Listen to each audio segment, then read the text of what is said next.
On offense. She talked about it in the press conference this week. She wants that to be an emphasis. On offense, getting to the rim. With 2 assists as well as Sellers. Continuation for Xavier Sellers. Left hand hit ahead pass made that look easier than it was. You talk about transition, the emphasis this year for Washington. It's easy to talk about. Falls off the rim. You've got to grab it, find your guard, or find. Torre, the graduate student, originally from France, transferred from Rhode Island. Quiet day so far for her. It looks like a substitute's coming in as Sellers. Like that, but I know she reps like crazy. She on the same official visit, 2 players that played for guard skills, bring it up herself. Crossover going right. One-hand attempt, it wouldn't go. That was a highlight waiting to happen. What a cross by Daniels. Everything but the finish. Meanwhile, a 5-on-4 the other way. And it's Madison Wilkie. Haven't heard a lot from her. Lead feed the other way. Steins for running, but wow, this game just moved fast, quickly. Back-to-back possessions, transition. Well, noteworthy, though, for Utah to get a 3-point, like a 6th starter. Makes the extra pass. Reese Ross.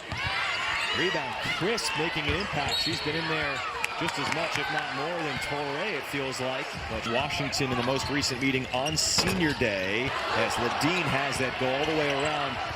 It just wouldn't drop for her. Offensive rebound, kick out Steins halfway.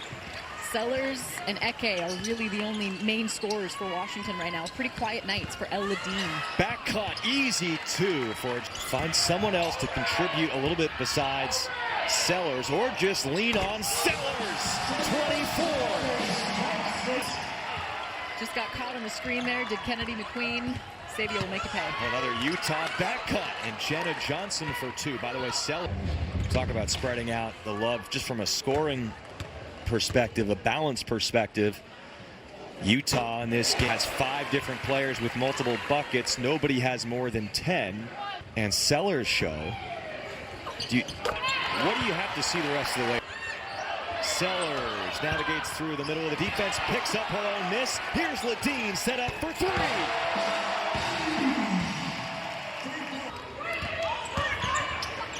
Hanging Sellers, found Eke just in time.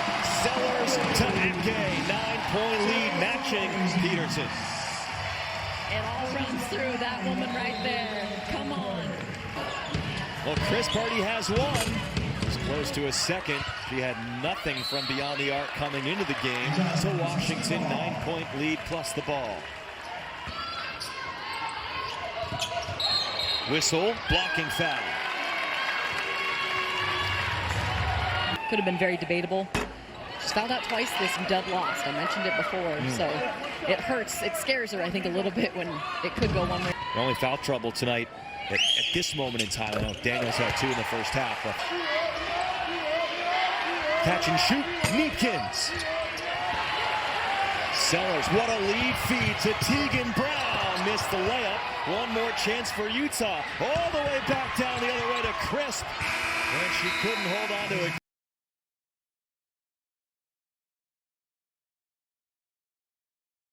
A chance to show it. I thought we saw most of it against LSU. That was probably their most complete game, and it didn't turn in their favor outside of small boards, but a great opportunity right now. Madison Wilkie picks up the dribble, player slips, so Torre was open, and she... No doubt. Ledeen knocks it in. Up completely empty on the first free throw. She's at 62.5% this season. But Torre keeps it alive. Here comes Vieta.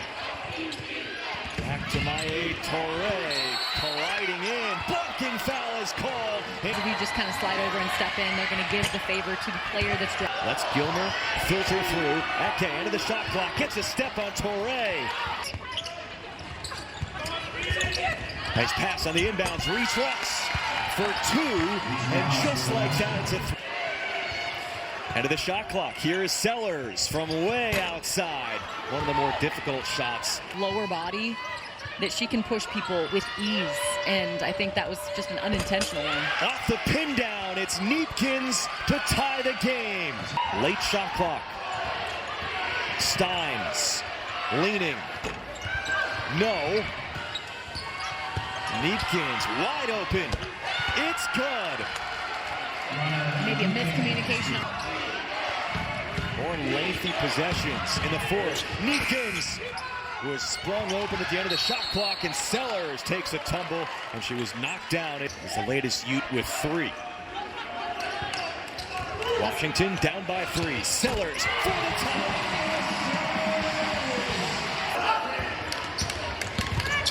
Sellers gets the roll. It's rare for her to miss a shot. That too. 11 of 19. Turnaround. Torre.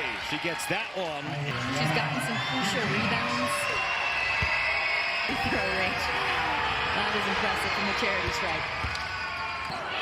Washington has life, and there's a foul. That's going to be the 4th on Vieta. 1 minute left. Must have possession. Catch and shoot. Sellers short. It's a lot of time left. A lot of time left on the clock, though.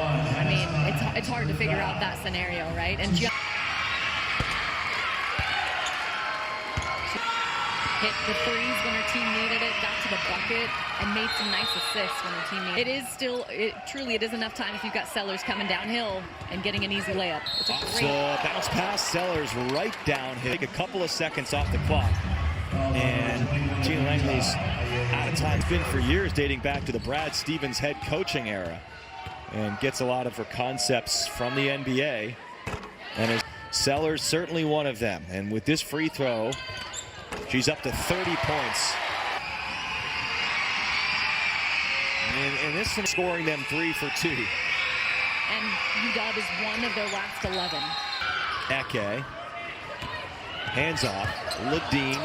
Off the hesitation. Oh, threw it away. When they get involved in that's been kind of what they've done this year. And what a luxury. Seniors in their 4th year at Utah, and then Gianna Neepkins too, and a grad transfer who's played 4 years at Rhode Island. The boy who has the ball right now. The coaches will go back in the locker room. He said he doesn't really know where the tradition started with a head coach. Pass with them, and you can tell he's instructing them stuff on ball handling much, and he's keeping it consistent. It's helped this Utah team only lose 1 time since he's taken over. And an impressive win on the road for the Utah Utes. Final 67-57. What a comeback by the Utah Utes. I mean, it was a 10-point game. It's all about experience.